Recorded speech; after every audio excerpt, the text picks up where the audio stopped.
Your country, how came it yours?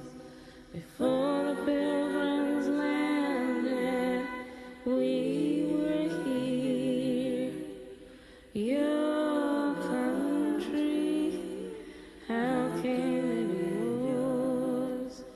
Before the pilgrims landed, we were here.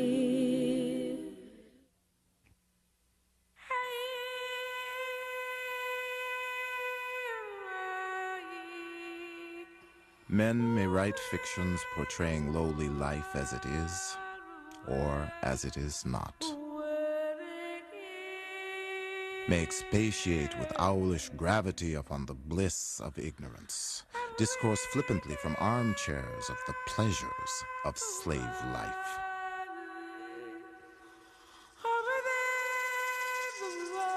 But let them toil with him in the field, sleep with him in the cabin, feed with him on husks.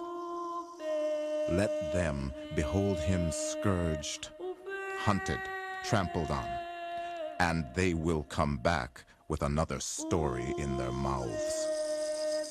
Let them know the heart of the poor slave, learn his secret thoughts, thoughts he dare not utter in the hearing of the white man. Let them sit by him in the silent watches of the night, converse with him in trustful confidence of life, liberty, and the pursuit of happiness. And they will find that 99 out of every 100 are intelligent enough to understand their situation and to cherish in their bosoms the love of freedom as passionately as themselves. Solomon Northrop, 12 years a slave.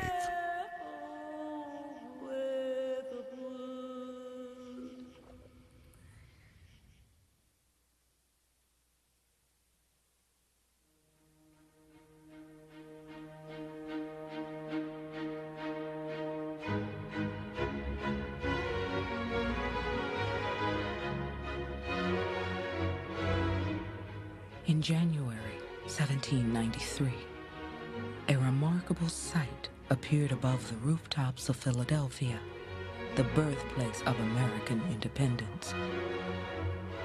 A woven basket large enough to carry a man, suspended only by an enormous balloon. It was the first voyage in the United States of the famous French aeronaut, Jean-Pierre Blanchard. Benjamin Rush, one of the city's fathers, declared, "It was a truly sublime sight. Every faculty of the mind was seized, expanded, and captivated by it."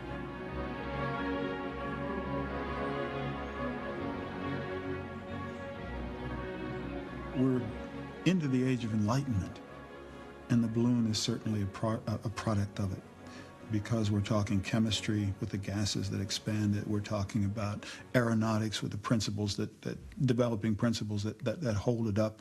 And we're also talking about that kind of optimism that, that the mind can do anything. Part of what the Enlightenment gave people faith in was this notion of a doctrine of progress, that history itself could be progressive, that human beings and the human character and human nature could be improved, maybe even perfected.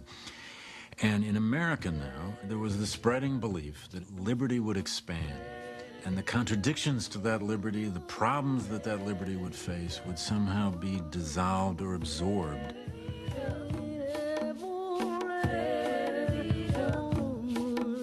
At the end of the Revolution, the most conspicuous contradiction to liberty in America was slavery. By 1790, 1 in 5 Americans was being held in bondage. Most of the 700,000 enslaved men, women, and children who planted America's crops and tilled them, who kept America's homes and cooked its meals, who forged America's tools and weaved its very fabric, had been born in the oldest colonies of the South, over half in Virginia and Maryland alone. And though they were not untouched by the rhetoric of progress and equality that swept the young nation in those days, neither were they freed by it. America had decided in its first documents to keep nearly all the Africans now in America slaves. The Constitution prohibited even a vote on ending the slave trade until 1808. Still, blacks claim out of the American Revolution their own kind of a Declaration of Independence, that they claim their own place now in this republic, that they refuse to let America say that the Declaration of Independence only applies to white people. In all of the ways that blacks start writing petitions to state legislatures, the ways that they appropriate the very language of the Declaration of Independence to their own uses, it's quite clear that they saw themselves as vessels of the legacy of this revolution. During the Revolution, Thomas Jefferson had written the words, "All men are created equal." He had defined the spirit of resistance and shaped the foundation of American democracy. And in the early years of the new republic, his writings would give voice to the paradox of human bondage in the land of life, liberty, and the pursuit of happiness. Jefferson always believed, always stated, in any case, that the right of one man to hold another as property was an illegitimate form of property. From his earliest public pronouncements, Jefferson announced that there was something profoundly wrong with the entire concept of slavery. Yet, like most Virginians of his day and class, he found it virtually impossible to live without all of this unfree labor. In 1793, Thomas Jefferson was Secretary of State and the owner of over 130 human beings. Jefferson knew firsthand of the injustices of slavery, and his writings, both public and private, warned of a day when the slave would rise, as he put it, from the dust.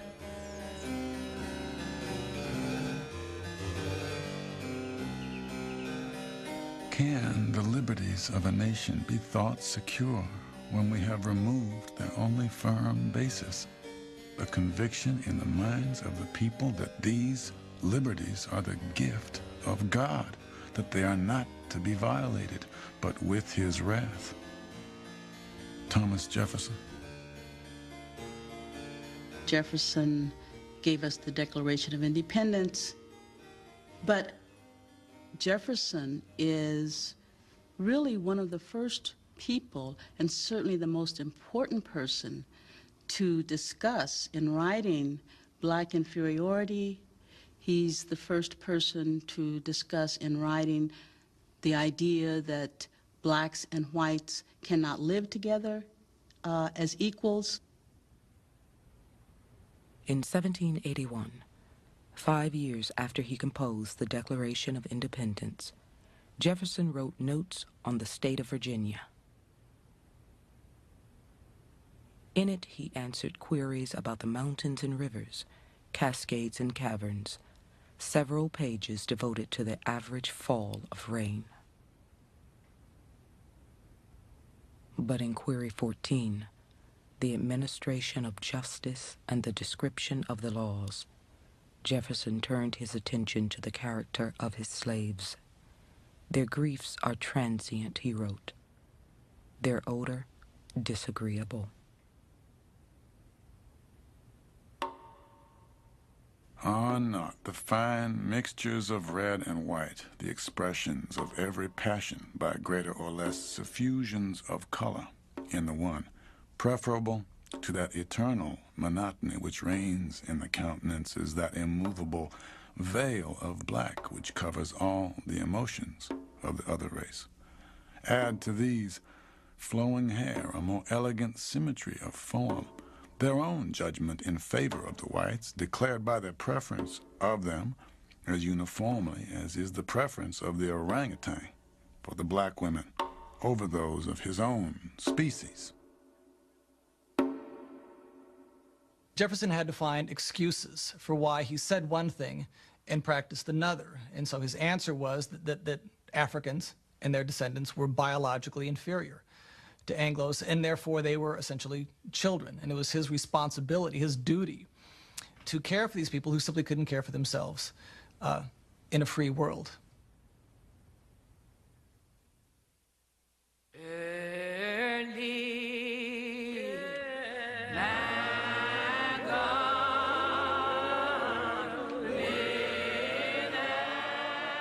I was awakened and brought to see myself poor, wretched, undone, and without the mercy of God.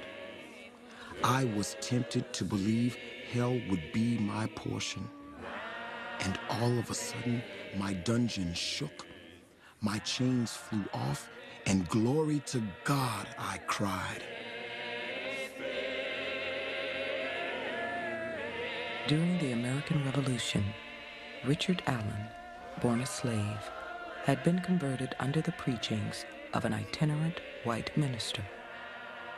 He had worked for the Patriot forces during the war to earn money to buy his freedom, and in 1786, he came to Philadelphia, America's capital, a free man and a Methodist preacher.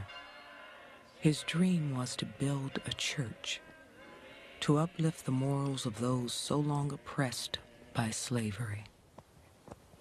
Here's a man who has bought himself out of slavery. He's participated in the evangelical revolution that's happening concurrently with the revolution in the political realm. And in that evangelical revolution, the sense of the equality of people across racial lines in the eyes of God has, for at least a moment, become a reality in the social order. By 1793, Richard Allen was one of over 2,000 freed slaves in Philadelphia, embarking on another experiment in liberty.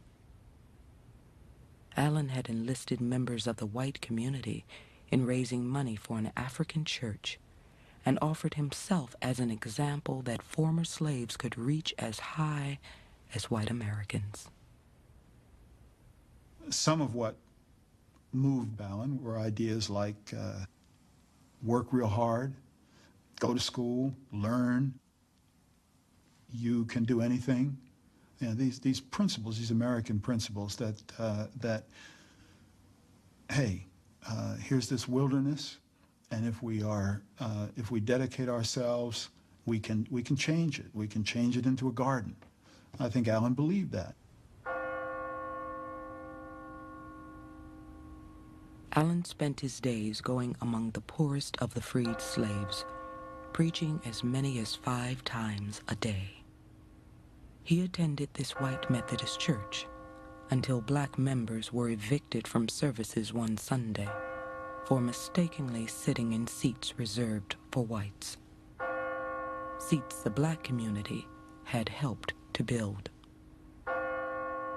But during the sweltering summer of 1793, Allen believed Philadelphia's black community would have an opportunity to prove itself once and for all. Any summer in a city was an unhealthy time. I mean, sanitation was primitive, to say the least. People got sick and people died. What was unusual about 1793 is that the rates of death creep up, and then they start to leap up.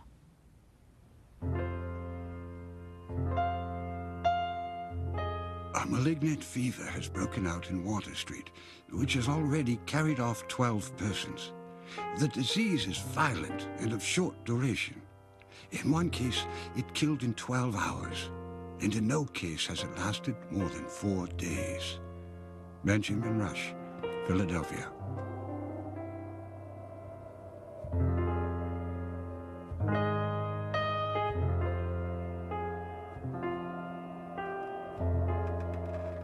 a real siege mentality took over. So that in a household, if one person caught it, that person was ostracized, and often just put outdoors.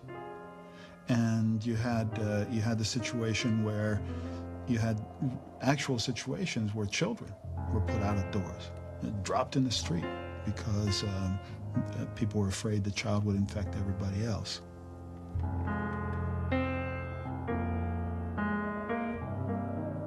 It's a scary moment. It's a moment of absolute chaos. The government flees town. The people who are supposed to be responsible for law and order give up, run away, the ones who can, the ones who are rich enough. The week before last, the deaths were about 40. The last week, about 80, and this week I think there will be about 200. All persons who can find asylum elsewhere are flying from this city. The president set out from Mount Vernon yesterday.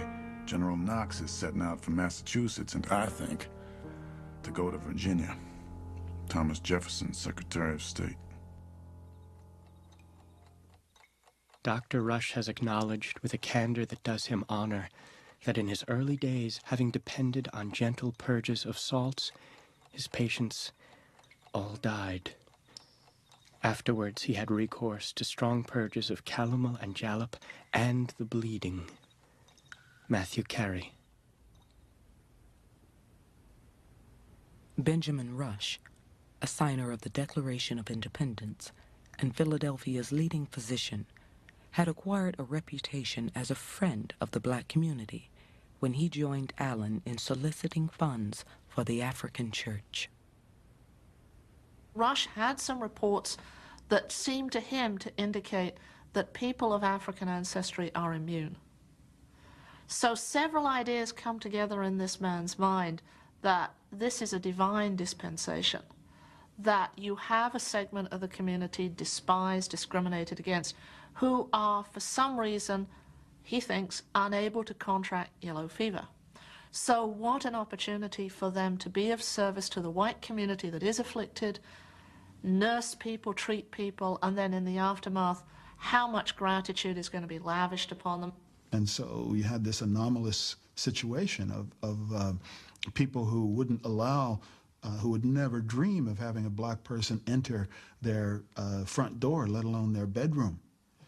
People who are now dependent on a black person who was wielding a knife and who entered the bedroom and opened a vein.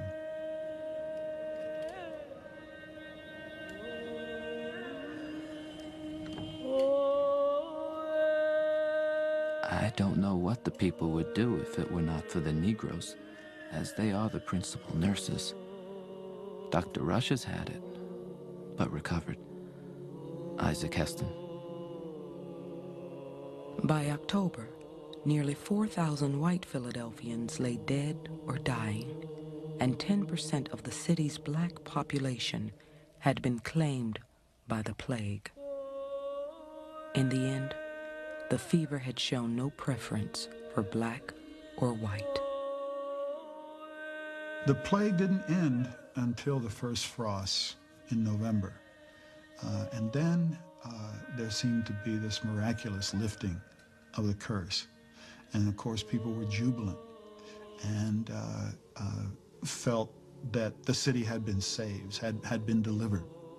And then race rises up and begins to become the organizing principle. With the cool weather came accusations and charges against the black nurses, cart drivers, and grave diggers, charges of wrongdoing, of profiteering, and of murder. The yellow fever epidemic is a harbinger of things to come for African Americans because it's a place where African Americans put in a lot of energy, hoping to earn themselves a place in American society. And as a result, they are vilified for it. What we see is folks beginning to dig in and become entrenched for this long struggle that they saw on the horizon. So we have this, how do we live for today, and also how do we live for tomorrow? What is it that will make things better for our children and our grandchildren? And this planning and strategizing was beginning to form in earnest. The following year, in the shadow of Independence Hall, Richard Allen opened his church, that it would be a gathering place of souls. It was called Bethel, House of God.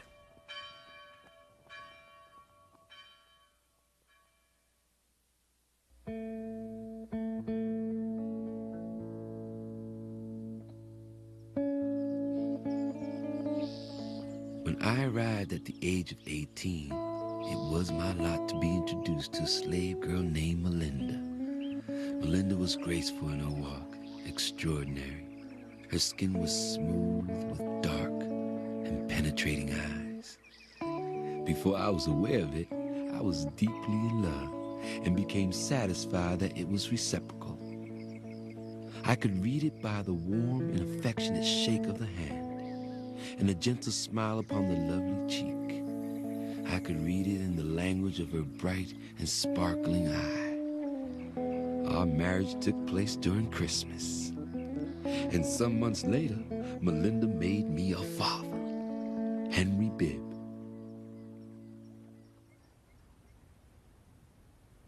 Slave marriages took many forms, from elaborate weddings to a couple's jumping over a broomstick hand in hand. When ceremonies were conducted by white ministers, the phrases, "Till death do you part," and "Those whom God has joined together, let no man put asunder," were customarily omitted, since slave marriages were neither legal nor secure. In 1793, a new invention would threaten those unions as never before. That year, an application for a patent was made by a school teacher named Eli Whitney. Philadelphia's yellow fever epidemic had shut down the government and delayed action on Whitney's invention, a device to separate the seeds from cotton without destroying the fiber. It was called an engine, or gin for short. This gin, if turned with horses or by water, 2 persons will clean as much cotton in one day as 100 persons could clean in the same time. Eli Whitney. The cotton gin was important, probably the most important invention in American history up to the Civil War. But it carried a great price. It carried a price for black people, and it also carried a price for white people. Because while the country advanced economically because of this technology, it created a system that they were going to have to deal with later on. Before Whitney's invention, short staple cotton could not be grown for profit because of the labor needed to filter out the seeds. Now, it could be grown almost anywhere climate permitted. And American farmers wasted no time pushing west into the wilderness of Tennessee, Alabama, and Mississippi, seeking more and more land to turn white with cotton. Within 50 years, 75% of the world's cotton came from the black earth of the American South, making work for an army of laborers who planted and picked it. But as the nation moved west, no slave family would be safe from separation.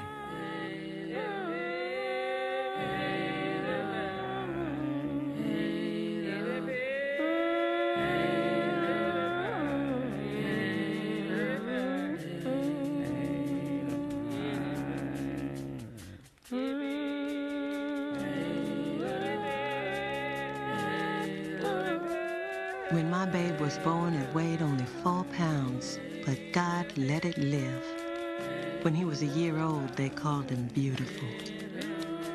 The little vine was taking a deep root in my existence, though its clinging fondness excited a mixture of love and pain. When I was most sorely oppressed, I found a solace in his smiles. I loved to watch his infant slumbers. But always there was a dark cloud over my enjoyment. I could never forget that he was a slave. Harriet Jacobs.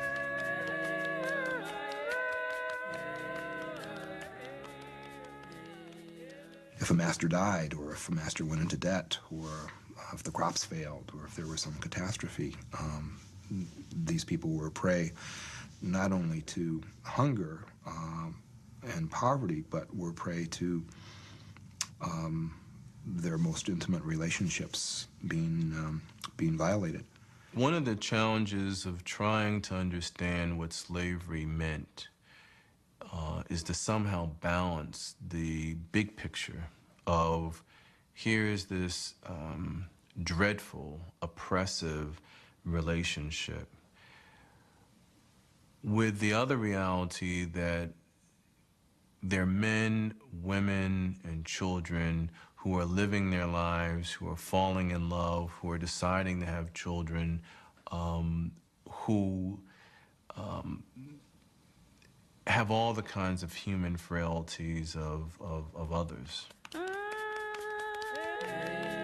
After the sale of my mother, my father's master resolved to sell my father to a southern slave dealer. About midnight, my grandfather silently repaired to the cabin of my father, gave him a bottle of cider and a small bag of parched corn, and then, praying to the God of his native country to protect his son, enjoined him to fly from the destruction which awaited him. In the morning, the Georgian could not find his newly purchased slave, who was never seen or heard of from that day. Charles Ball.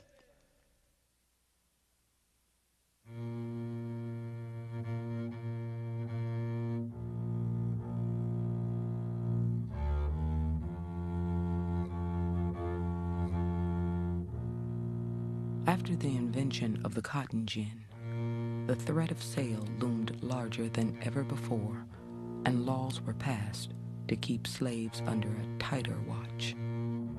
Some resisted by running away, others by stealing or refusing to work. A very few saw no other alternative but to take up arms. One was a slave named Gabriel, who stole a pig and was hauled into a courthouse outside Richmond, Virginia, in 1799.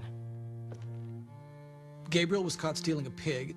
Instead of accepting the abuse, which of course every slave was supposed to accept, he threw the man to the ground, wrestled him to the ground, and bit off the better part of his left ear. That, of course, was a capital crime. Pig stealing was a common occurrence. Biting white people was something that it was not encouraged for black Virginians to do. Gabriel was convicted of attacking and maiming the white man who caught him. To deter others from such crimes, he was publicly humiliated, branded, and forced to spend a month in jail. As Gabriel sat in his cell, he decided that the time was right to organize the slaves of Richmond and strike against those who were holding them in bondage. The only time that slaves would have had any mobility without the most rigid observation of whites would have been on a Sunday, would have been at night. Religious gatherings could have, in some cases, provided an opportunity for people to meet. We must never forget that any kind of move toward liberation among blacks was a question of life and death. Like all revolutionaries, Gabriel seemed to have very little concern for violence and danger. He was an enormous man, 6'2", 6'3", in a time of relatively shorter men. He was a blacksmith, so he was a man of enormous strength. He was described as having scars on his face. He was missing most of his front teeth, and I suspect that came from mixing it up in the quarters with other slaves. He was a man who people instinctively tended to follow, and he apparently feared very little. After his release, Gabriel began hammering out instruments of war, turning shovels into swords and molding bullets. Through most of the year 1800, he recruited soldiers for a rebel army.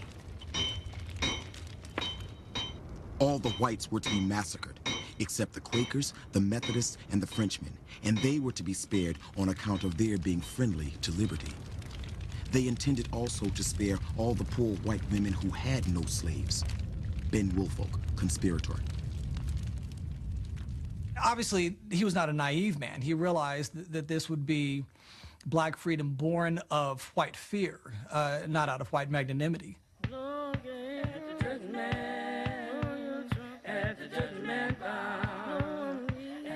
1,000 men was to be raised from Richmond, 600 from Ground Squirrel Bridge, and 400 from Goochland. The business of the insurrection had so far advanced that we were compelled, even if discovered, to go forward. Solomon, conspirator. Gabriel decided his troops would move at midnight on August 30th, 1800, carrying a flag with the motto, "Death or Liberty." We can imagine what it was like on that day in August in 1800, with scores of African Americans gathering on a Sunday to create this rebellion with picks and axe and knives and clubs, and what it must have been like for them, prepared to strike and yet unable to strike. That very evening, one observer wrote, there came on the most terrible thunderstorm accompanied with an enormous rain. Rivers swelled, roads and bridges washed away, and when it became clear that the business, as it was called, would be impossible in the storm, Gabriel tried to postpone the revolt. But before morning, the plot was betrayed by 2 slaves. What's phenomenal is how close it got. If the accounts and the inferences we can make about the numbers, that it lasted so long before any betrayal is quite extraordinary.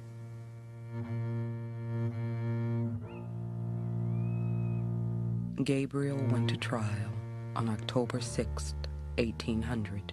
He refused to testify or to explain his actions, but one of the rebels did make a statement.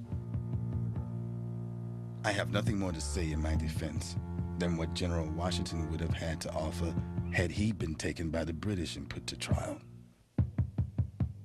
I have adventured my life in endeavoring to obtain the liberty of my countrymen, and I am a willing sacrifice in their cause. And I beg, as a favor, that I may be immediately led to execution. I know that you have predetermined to shed my blood. Why then, all this mockery of a trial?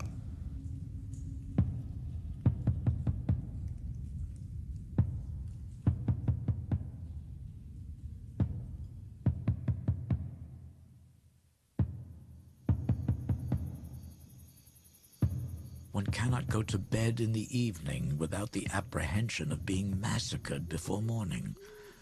Masters and overseers are obliged to retreat to some secure place during the night or employ armed sentinels. A gentleman of high respectability lately informed me that he personally knew a master of slaves who retreated every night into an upper room, the entrance of which was by a trapdoor, and kept an axe by his side for defense. Jesse Torrey. The growing fear of slave uprisings in the American South was intensified by the success of the rebels in the small Caribbean colony of Haiti, known then as Saint-Domingue.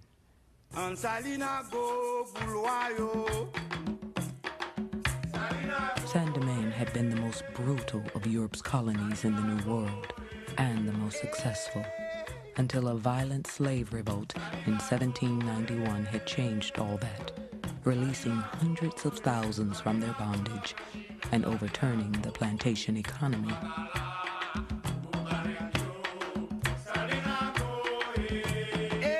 But by 1801, peace and commerce had returned to Saint-Domingue, and a detente between the former slaves and former masters had come with it.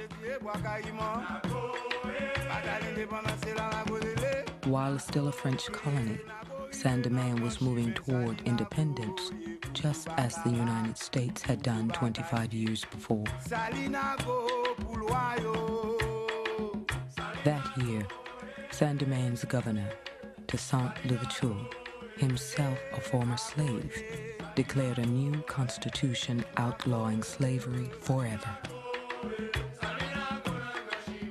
Slavery's regime tried to create for slaves a very limited horizon in terms of what constituted their world. And one of the things that this Saint-Domingue Revolution was doing was really focusing attention at things that were taking place outside and opening up, to some degree, a whole set of possibilities. As vice president, Thomas Jefferson urged Congress to cut off trade with Toussaint. Black sailors from the island mixing with American slaves in southern ports was a threat that could not be contained, he argued. But the trade was too profitable, and Congress refused. Jefferson's fear was that black Americans, like Gabriel, would be inspired by what they saw taking place just off the shore of America. And he spent virtually his entire career trying to shut down any contact and therefore any movement of information between the American mainland and the Caribbean island. In 1801, weeks after Jefferson's inauguration as America's third president, he was visited by Napoleon Bonaparte's representative in America's new capital, the city of Washington. Napoleon, the first consul of France, was seeking Jefferson's help in reimposing slavery in Saint-Domingue.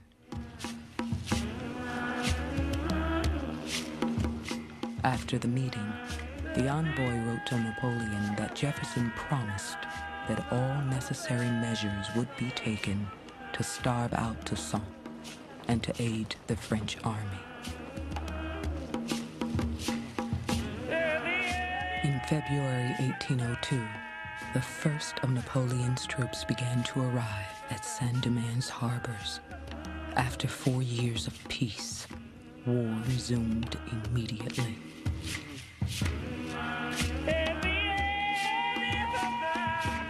Despite the French effort and despite the Americans' tacit support of that French effort, they managed, nevertheless, to establish independence, to resist and defeat the French force under Napoleon's brother-in-law, and establish an independent country on January 1, 1804, whose name was Haiti. Haiti was now the second republic in the Western Hemisphere, and a stunning example for American slaves. It had taken 13 years and cost over 100,000 black lives, but there would never again be slavery in Haiti.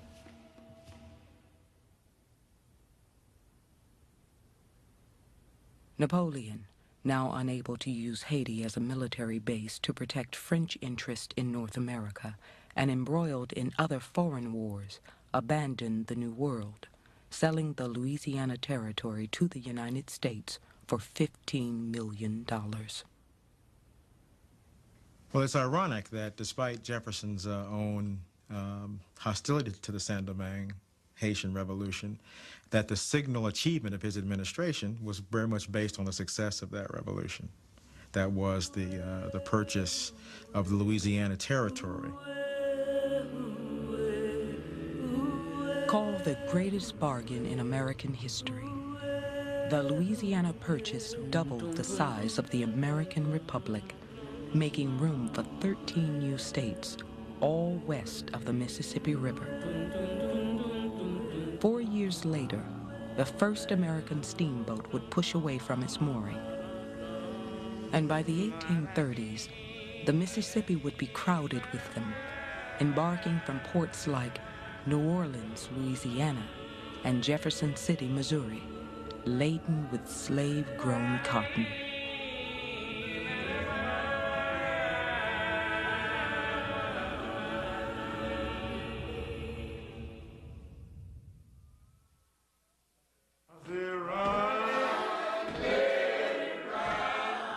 By 1808, agriculture was on the decline in the older southern states, like Maryland and Virginia. There was not enough work to support the 500,000 slaves now held there.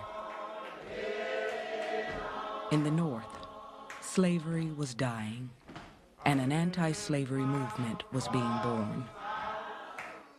Its first goal was achieved when Congress abolished the foreign slave trade, stopping importations from Africa or the Caribbean.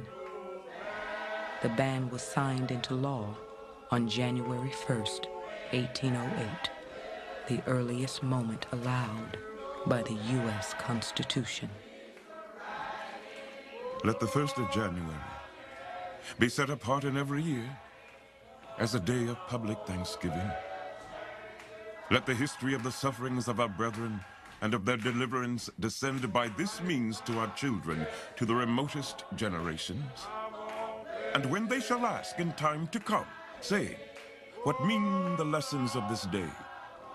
Let us answer them by saying, the Lord on this day abolished the trade which dragged your fathers from their native country and sold them as bondmen in the United States of America. Absalom Jones, Philadelphia. In an odd way, the prohibition on further African imports as of January 1, 1808, actually strengthened slavery in a place where it had been the weakest. The ban created an artificial scarcity of black laborers, and consequently immediately an inter-American trade between the upper South, between Virginia and Maryland, and the lower South, South Carolina and Georgia, emerged. My purchaser ordered me to cross my hands behind, which were quickly bound with a strong cord. And then he told me that day that we must set out for the South. I joined 51 other slaves, 32 men and 19 women. A strong iron collar was closely fitted by means of a padlock around each of our necks. We were handcuffed in pairs with iron staples and bolts. Charles Ball.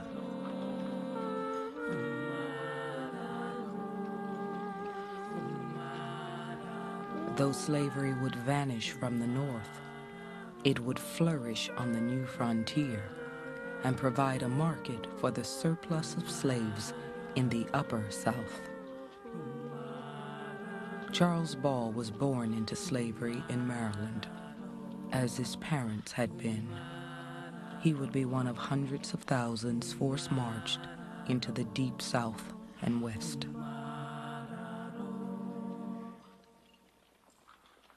If one was between the age of roughly 18 and 30, you had about a 1 in 3 chance of being sold to South Carolina or to Mississippi. Some masters, and Jefferson falls into this category, tried to sell women with their children, but for slave men, they were not regarded as being part of the family. And if we think about someone such as Charles Ball, who is married, who has children, his first thought when he's captured, when he's taken, he makes the request that, can I at least see, well, his first thought is the issue of the futility of any resistance. And then his thought immediately goes to facing that quickly. This is a fait accompli. And he simply asks, can I see my family beforehand? And one of the things to me when I read this, it sends a chill down my back, that the response that he gets is, you can get another wife in Georgia.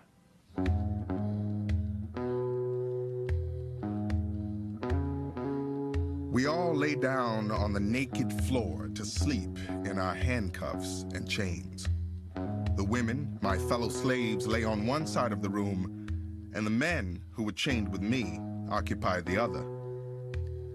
I at length fell asleep, but was distressed by painful dreams. My wife and children appeared to be weeping and lamenting my calamity, and beseeching and imploring my master on their knees not to carry me away from them. My little boy came and begged me not to go and leave him, and endeavored with his little hands to break the fetters that bound me. Charles Ball.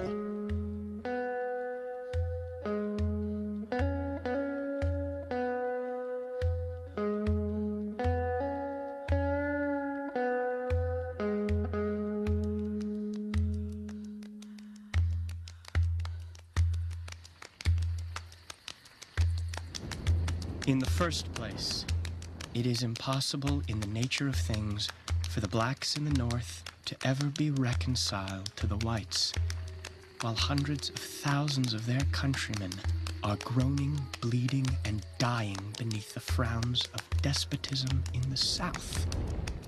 Suppose an army of them should march on Philadelphia. What havoc would a handful of infuriated Negroes occasion? Thomas Brannigan.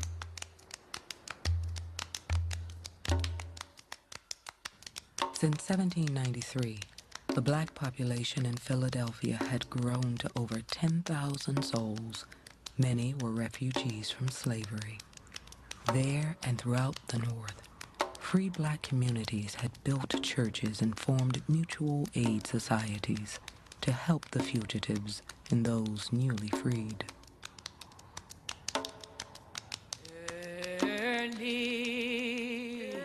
And on April 11, 1816, the African Methodist Episcopal denomination, uniting congregations throughout the country, was founded at Richard Allen's Bethel Church in Philadelphia.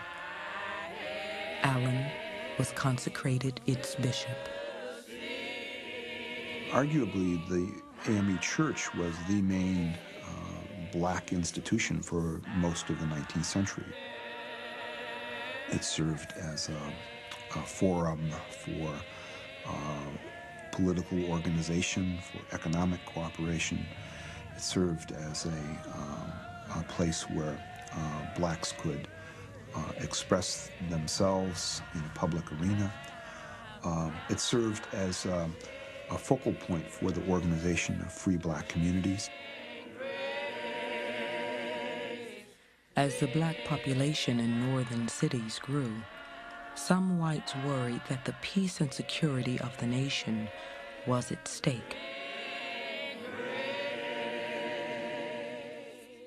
Three times from 1805 to 1814, bills were introduced to ban further black immigration into Pennsylvania, and by 1816, black citizens were shut out of public celebrations on the 4th of July.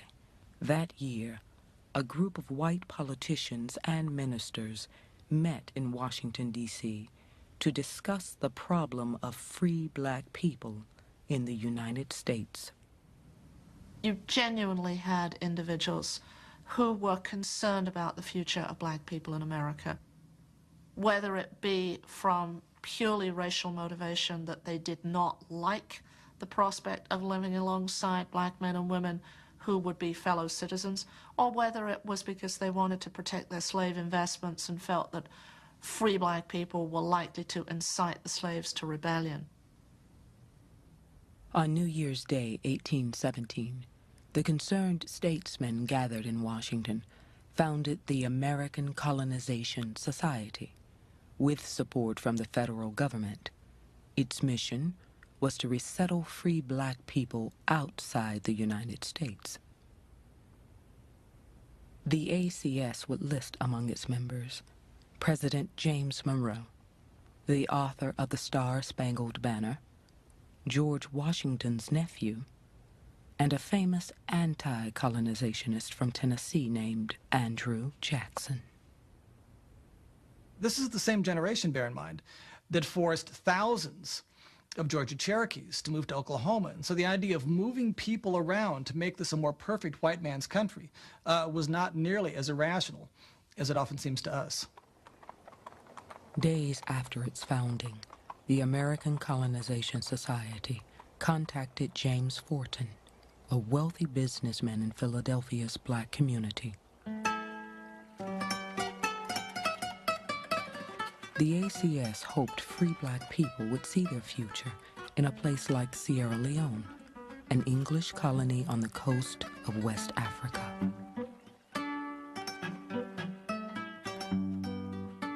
There were a good number of free blacks, moderately prosperous blacks, barbers, artisans, tavern keepers, who'd simply had enough and decided to go.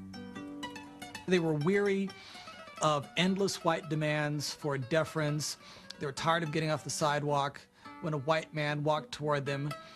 They decided, as the antebellum period dragged on, that America never would give them an even break.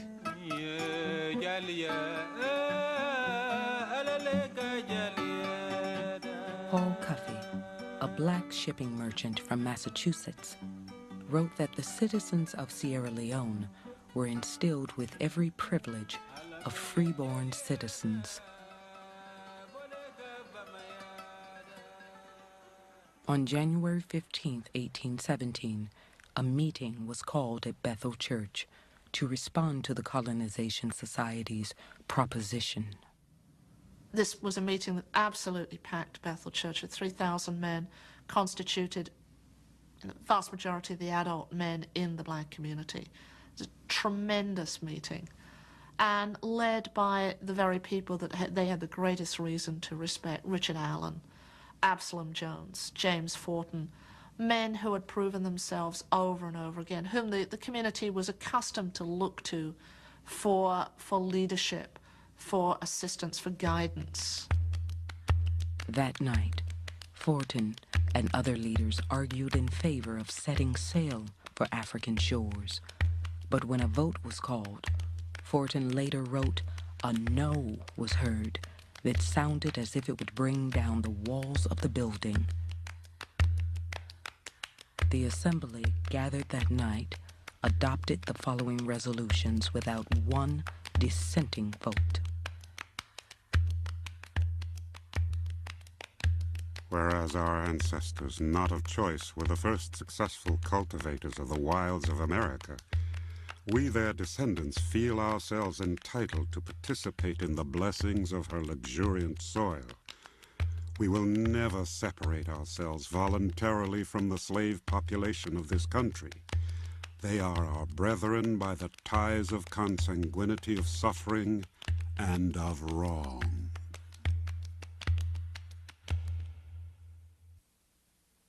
Tis thee,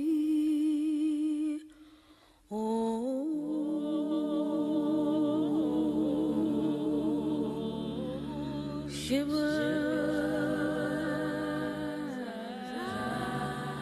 A polygamist, a former slave who had purchased his freedom with money won in a lottery, a man described by his acquaintances as mean and intolerant of human frailty, Denmark Vesey seemed an unlikely candidate to unite slaves and free black people in the fight for their liberty.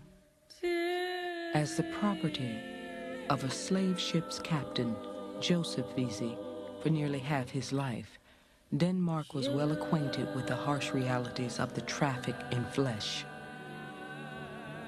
I think that his own experiences, being born a slave in St. Thomas, living briefly before the Revolution in Saint-Domingue as a slave, being forced by Captain Vesey to go down to the docks and even bring ashore slaves who were being imported into South Carolina and get them to the slave pens in Charleston, reminded him that this was not a world of brotherhood. In 1816, Denmark Vesey and other black Methodists in Charleston elected to separate from the white church. By 1820, there were some 3,000 members of the city's African church, accounting for nearly a third of the members of the AME denomination nationwide. The church was opening this horizon. People were experiencing this conversion so that all of a sudden they see themselves as a part of this larger world, this larger God, this cosmos, where they have rights. When white authorities shut down Charleston's African church, church members decided it was time to orchestrate a plan to free the slaves of Charleston. They were led by Denmark Vesey. Vesey called a meeting to organize the strike, excluding, he said, slaves who accepted presents of old coats from their masters, and the pastor in charge of the African church. I one night met at Vesey's a great number of men.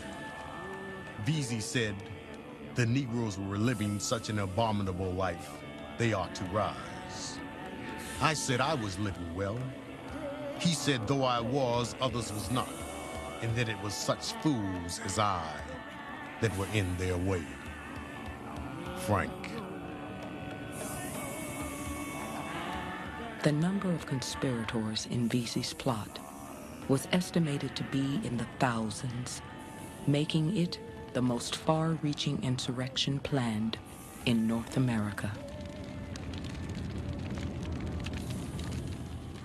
Denmark Vesey's plot against Charleston, South Carolina, was one of the most significant of the attempts to strike against slavery by American slaves. It was probably the most elaborately planned of the conspiracies that we know about. And it's interesting in several regards. One of the ways in which it's interesting is that it appeals to both biblical Christianity and to African conjure. Jack Pritchett called on me. He's sometimes called Gullah Jack, sometimes Kuda Jack. He said, put into your mouth this crab claw, and you can't be wounded. He said all his country born promised to join because he was a doctor, that is a conjurer. He said his charms would not protect him from the treachery of his own color. Witness number 10, a Negro man.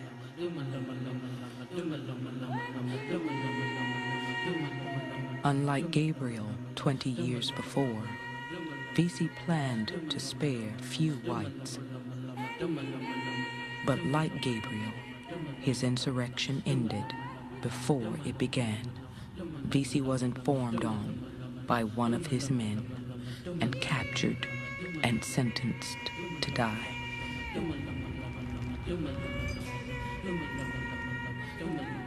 Denmark Vesey, it is difficult to imagine what infatuation could have prompted you to attempt an enterprise so wild and visionary.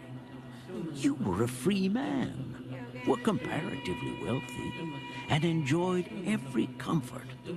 You ought to have known that success was impracticable. A moment's reflection must have convinced you that the ruin of your race would have been the probable result. Lionel H. Kennedy, presiding magistrate.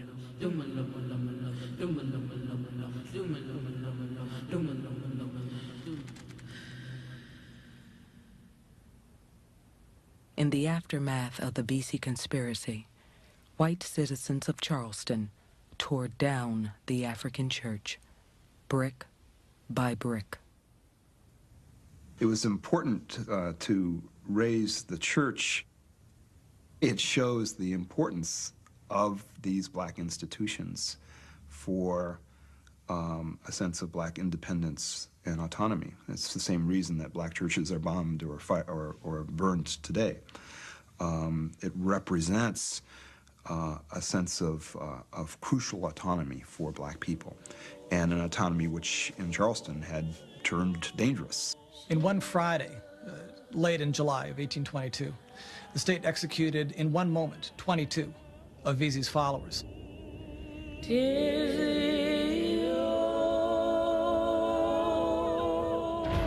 Instead of using the regular gallows, they simply tossed ropes over an old wall known as the Lines that was built in the northern part of Charleston. The 22 were all slaves. A crude platform was built for them to stand on, but the platform was so low to the ground that when the slaves fell, their necks didn't break, and they were slowly strangling to death.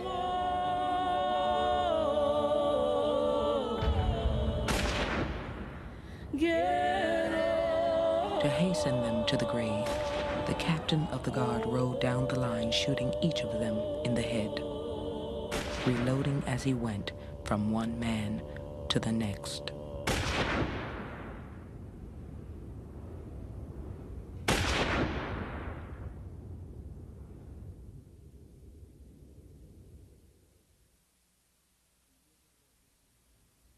The year before Vesey was executed, Missouri was the second territory carved out of the Louisiana Purchase to be admitted to the Union. Despite protests from the North, the Compromise of 1820 allowed Missouri to come in as a slave state. But the Southern states were forced to agree to a new line drawn across America, above which slavery could not expand. There was now officially a border between North and South, and by 1830 there would be fewer than 3,000 slaves living above it.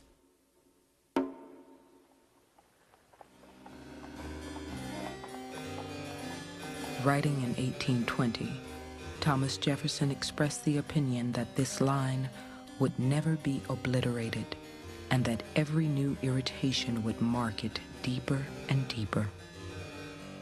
As it is, we have the wolf by the ear, and we can neither hold him nor safely let him go.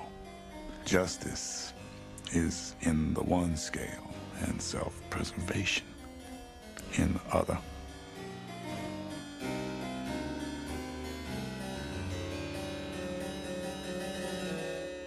It would be Jefferson's last contribution to public debate.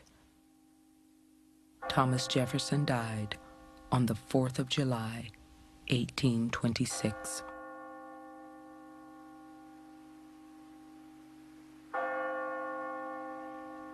When Jefferson died on the 50th anniversary of his most celebrated document, for white America, it was a moment to ponder the meaning of the Revolution and to make a new commitment to revolutionary ideals. For the roughly 200 slaves who lived on his hilltop in Monticello, it was a moment of enormous tragedy. Jefferson had always lived well beyond his means. He died in great debt, which meant it was quite clear that his heirs were going to liquidate. In his 83 years, the author of American Democracy had freed 3 slaves. His will freed 5 more. Jefferson had written that he wanted to be remembered by future generations for only 3 things: the Statute of Virginia for Religious Freedom, which he wrote, the University of Virginia, which he founded, and the Declaration of Independence. But Jefferson owned 5 working farms in 1826 and over 200 slaves. His life and his death would come to mean something far different to those who he once said labored for his happiness. An inventory of the state of Thomas Jefferson deceased. And this is dated the 7th day of August, 1826. Negro man Barnaby, who's valued at $400. Negro woman Betty Brown, who's worth nothing. Critter, Negro woman, worth nothing. Negro woman Ellen, $300. Negro man Peter Hemmings, $400. Negro Sally Hemmings, $200. Negro man Wormley, $200. Negro woman Ursula and her young child, $300. Negro woman Ann and her young child, $350. And it goes on down. It lists all of his slaves. This Negro woman Ursula and her young child and a few of her other younger children were sold to the university for $1,100, along with some other household goods. To satisfy Jefferson's enormous debts, 130 slaves were sold in one auction, most away from the only home they had ever known.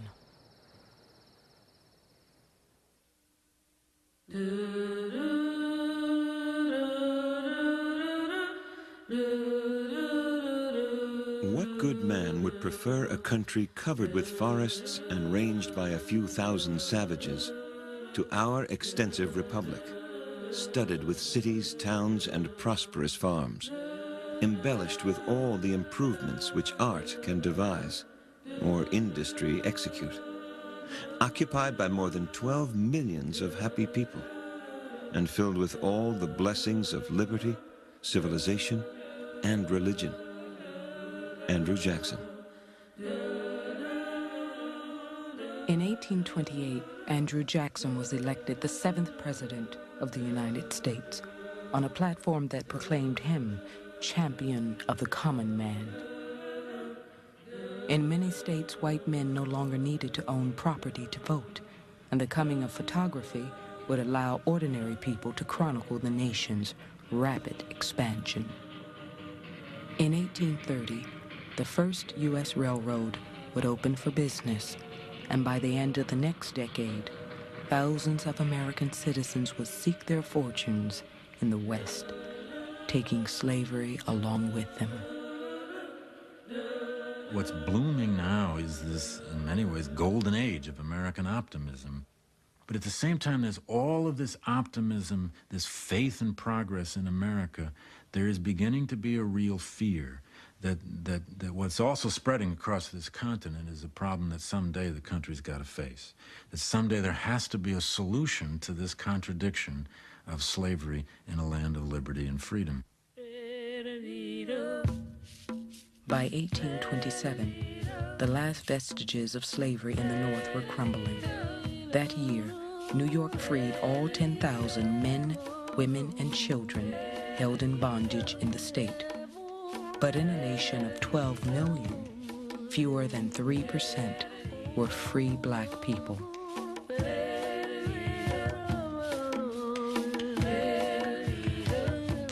The more you improve the condition of these people, the more you cultivate their minds, the more miserable you make them. You give them a higher relish for those privileges which they can never attain, and turn what we intend for a blessing into a curse. Elias B. Caldwell.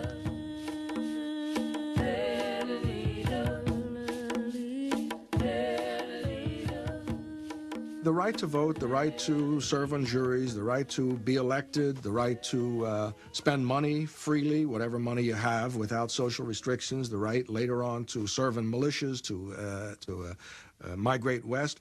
All these, of course, are rights of citizenship in the United States. But in this period in particular, they get defined as the rights of whites. They get identified so that citizenship in the United States becomes equivalent to whiteness. As slavery disappeared from the North, a new chorus of scientists reprised the amateur suspicions Thomas Jefferson had voiced a generation earlier. Doctors measured skulls and identified diseases that only afflicted black people. One concluded that, in bodily structure and economy, they were closer to apes than to Europeans. In Philadelphia, Dr. Charles Caldwell published 2 long essays on the inferiority of Africans. There's a sequence of attacks on African American self-esteem, psychological attacks, that culminate in the late 1820s in the works of a caricaturist named Edward Clay, which are reproduced as huge broadsides and then as small, almost baseball card size, that do caricatures of the progress that African Americans have made. The Edward Clay cartoons are indeed documentation of a sort as well as ridicule. That's part of what makes the ridicule so sharp. By 1830, there are about 15,000 African Americans in Philadelphia, about 1,000 of whom are economically and socially in a position to live a kind of middle-class urban life. These people are regarded by the white community as legitimate targets, the butt of any kind of ill-feeling, rather obnoxious humor that anybody feels they want to level against them. And very clearly that is something that might have been there in certain segments of the white community earlier, but hadn't surfaced in the way it would do in the 1820s, 1830s.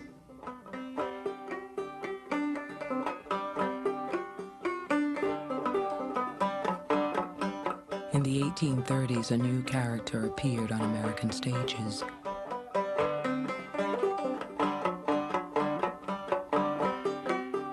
First called Jim Crow, then Zip Coon, Snowball, Sambo.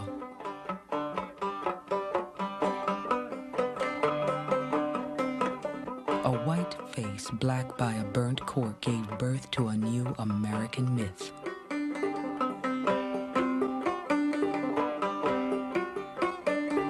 The happy slave, the black man in his natural condition.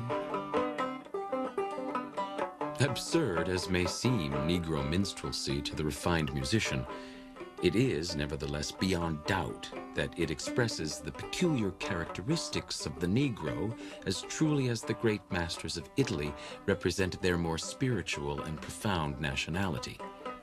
The New York Tribune. Well, at the same time minstrelsy explodes as this popular art form across the North, it is the very time that free black communities begin to form in northern cities on a large scale. And these free black communities, of course, are concerned probably as much with anything, are concerned with creating their own sense of dignity, their own sense of place, their own sense of belonging.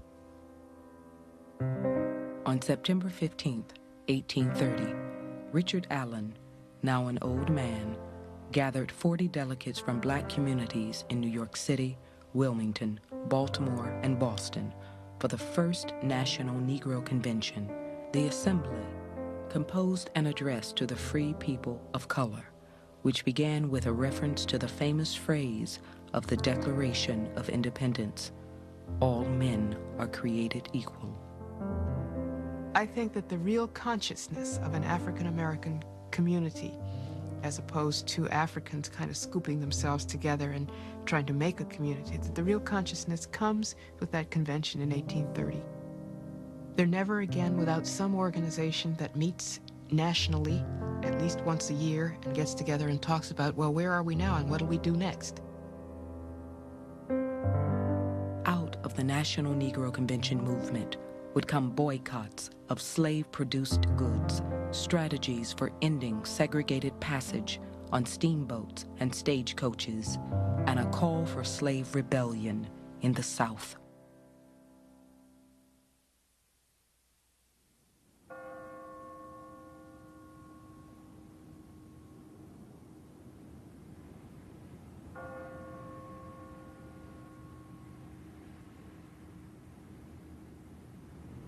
Go look into the back streets and crowded cellars of London and New York, the metropolitan cities of the old and new world, and you will see a condition of squalidness, hunger, and sickness for which you will look in vain among the slaves of the South. The Negro race is nowhere upon the broad face of the earth more elevated in moral character than among the slaves of the South. The Reverend Iverson L. Brooks.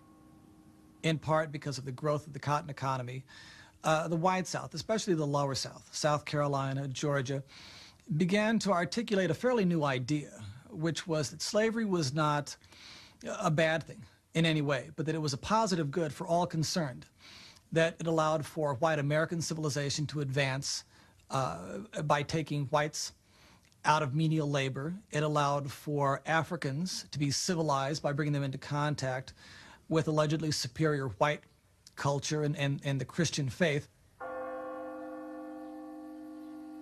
In his narrative, published in 1836, Charles Ball wrote that the slaves were ready enough to receive the faith which conducts them to heaven on account of their sufferings, but they were not so willing to sit down in paradise with the whites who had oppressed them on earth. The Negro's heaven will be no heaven to him if he is not to be avenged of his enemies. I know from experience that these are the fundamental rules of his religious creed because I learned them in the religious meetings of the slaves themselves. Charles Ball. There is a sense of a providential journey in the African American experience from the beginning of the cotton gin as a method of expanding slavery and creating havoc in black life through the separation of families, through this incessant labor, which seems to be able to go on in perpetuity. For African Americans, it represents a period when their idea of providence is that this is not pleasing in the sight of God. Though black slaves made up only a small fraction of American Christians in the early 19th century, many who converted seized eagerly on the idea of divine retribution. One was a slave preacher named Nat Turner. Turner's actions in the summer of 1831 would force America to face its deepest fears and help a mounting abolitionist movement gain the attention of the nation. While laboring in the field, I discovered drops of blood on the corn, as though it were dew from heaven.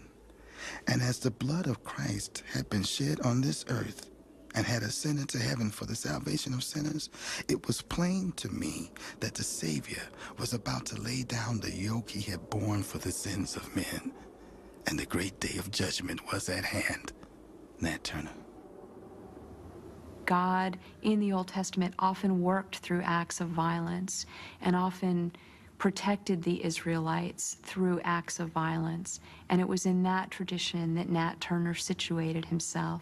He was an avenging Messiah who had come to save his people from the sinfulness of the slaveholding South.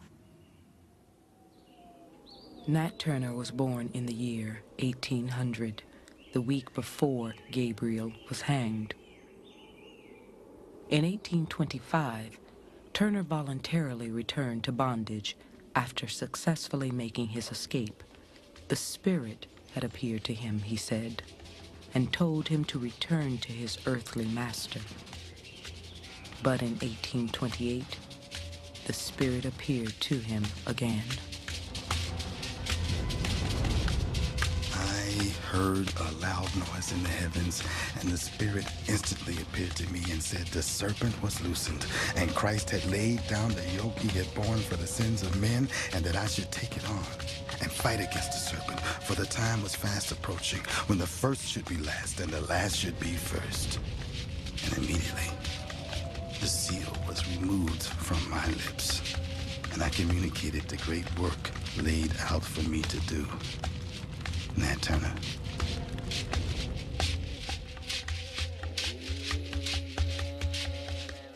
Nat Turner confided his intention, he later explained, to 4 men in whom he had the greatest confidence. It was agreed that they would prepare a dinner, arm themselves, and then begin God's work. The issue here is God made us to be free. God is empowering us to claim this freedom which God has promised to us. And so what we see is that with Nat Turner, the key concept is deliverance. The work of death began on August 21st, 1831, and lasted for 36 hours as more than 40 slaves joined Turner and his men in open rebellion. In the end, at least 55 white people were dead. An abolitionist newspaper in Boston, The Liberator, reported that whole families had been cut off. Not a mother, not a daughter, not a babe left. Putnam Moore, the young boy who legally owned Nat Turner, was murdered in the bed where he lay sleeping, outside Jerusalem, Virginia. It's horrifying. There were young children who were killed, but you can feel the rage, and you can feel the anger, and you can wonder whether slavery ever would have ended without that sort of rage. Nat Turner was hanged and then skinned in 1831. And for the first time, politicians in Virginia seriously considered a plan for abolishing slavery, but couldn't bring themselves to do it. Slavery was the soul of American progress. Without it, many argued, there would be no future. But to the growing abolitionist movement, Turner's rebellion was the beginning of the end. What we have so long predicted has commenced. The first drops of blood, which are but a prelude, have fallen. The first flash of lightning has been felt.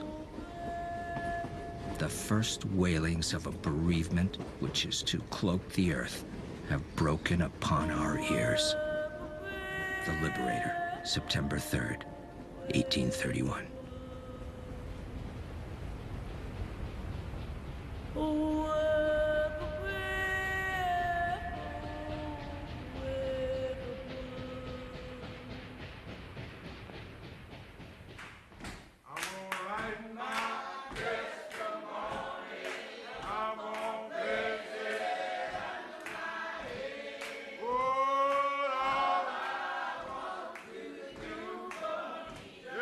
To learn more about Africans in America and to see the teacher's guide for the series, visit the Africans in America website at www.pbs.org.